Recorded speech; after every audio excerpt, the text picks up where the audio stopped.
गुरु प्यारी सत्कार योग सात संगत जी राधा स्वामी। सात संगत जी, आज की साखी में आपको पता चलेगा कि अगर गुरु किसी को अपने साथ मिलाना चाहे तो किसी भी तरीके से मिला लेता है।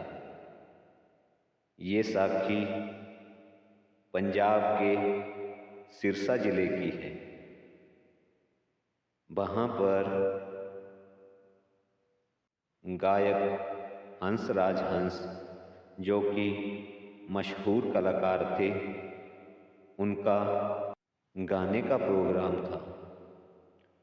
खुशकिस्मती से वहाँ बाबा जी भी गए। बाबा जी भी हंसराज हंस जी से बड़ी सादगी में मिले। साध संगत जी, उस समय हंसराज हंस जी के गानों का बहुत ही माहौल था। हंसराज हंस जी अच्छे फनकार थे। उस समय बाबा जी को गद्दी पर बैठे हुए थोड़ा ही समय हुआ था। माइक पर लॉन्चमेंट हुई कि पद्म श्री हंसराज हंस जी गाने आ रहे हैं। तभी हंसराज हंस जी सफ़ेद कुर्ता चादरा डाले हुए स्टेज पर आए। उन्होंने देखा बाबा जी भी आगे कुर्सी पर बैठे हुए हैं। जैसे ही वे गाने लगे, उनके मुंह से आवाज़ नहीं निकली। पहले तो वे ये सोचते रहे कि शायद कोई माइक में प्रॉब्लम होगी। उन्होंने माइक पर उंगली लगाकर देखा तो माइक काम कर रहा था। तभी थोड़ी देर के लिए वे अचंभे में पड़ गए। वे गाने की जैसे ही कोशिश करते, होंठ तो हिलते पर आवाज़ नहीं निकलती। तभी उनकी नज़र बाबा जी पर पड़ी और उनको लगा कि ये जरूर कोई इंसान नहीं, कोई फरिश्ता है। क्योंकि साध संगत जी, इंसान और सतगुरु में फ़र्क तो दिखता ही है। बस वो देखने वाली आँख चाहिए। फिर क्या था, हंसराज हंस जी ने अपने सतगुरु को पहचान लिया। वे मन में ही कहने लगे, सतगुरु, मुझसे गलती हो गई, मैं आपको पहले पहचान न सका। बाबा जी ने उनको इशारा किया, तब जाकर वे गाने लगे। साथ संगत जी, वैसे तो बाबा जी वहाँ पर आधे घंटे के लिए आए थे, पर फिर वे वहाँ पर 2.5 घंटे तक रहे। फिर क्या था, हंसराज हंस जी ने सब कुछ छोड़कर बाबा जी के लड़ लग गए। वे डेरे में भी रहे और वहाँ पर शब्द गायन में काफ़ी सहयोग किया। साध संगत जी, सतगुरु ने जिसको जब अपने साथ मिलाना होता है, उसको किसी न किसी बहाने से मिला ही लेते हैं।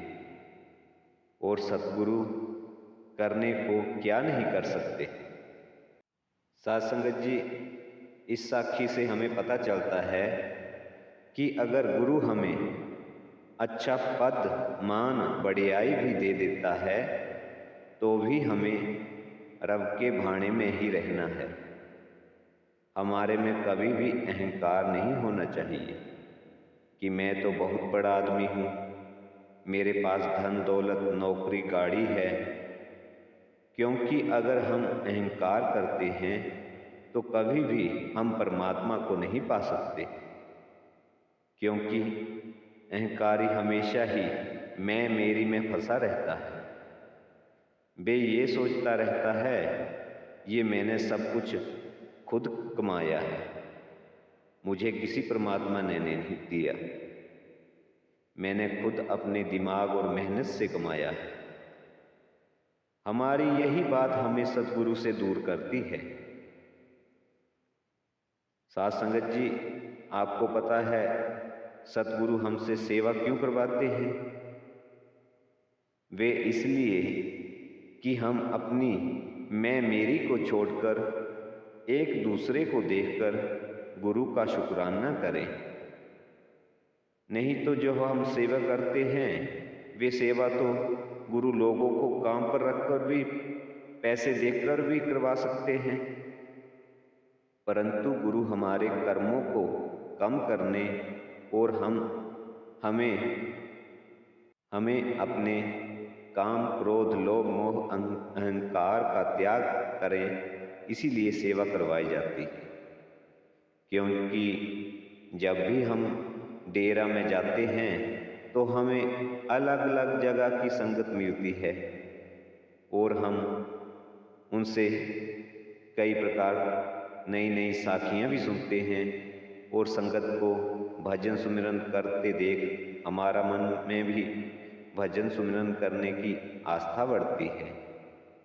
इसीलिए गुरु हमें सेवा में बुलाते हैं और हम सोचे हमने बहुत सेवा कर ली है, तो साध संगत जी हम ये नहीं देखते गुरु घर में हमारी कितनी संभाल की जाती है।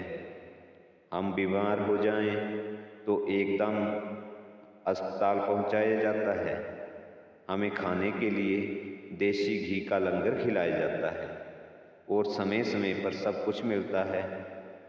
अगर हम अच्छी तरह से देखें तो हम सेवा करने तो क्या, सेवा करवाने जाते हैं। साध संगत जी, आप भी जरा गौर से सोचना, आप सेवा में गए तो कितनी सेवा की? क्या हमारी सेवा मास्टर पूर्ण सिंह जी से भी बड़ी हो गई है? साध संगत जी, मास्टर पूर्ण सिंह जी को शायद आपने देखा ही होगा, वे हाथ जोड़कर सेवा दिया करते थे और उन्हें तो अहंकार नाम का पता ही नहीं था। इसीलिए अगर कभी सेवा करते हैं तो हमारे मन में अहंकार आने लगे तो मास्टर पूर्ण सिंह जी को याद कर लें। इसी के साथ ये साखी यहीं ख़त्म करते हैं। अगर साखी अच्छी लगे तो चैनल को सब्सक्राइब कर लें जी। नई साखी लेकर फिर आएंगे, तब तक के लिए राधा स्वामी जी।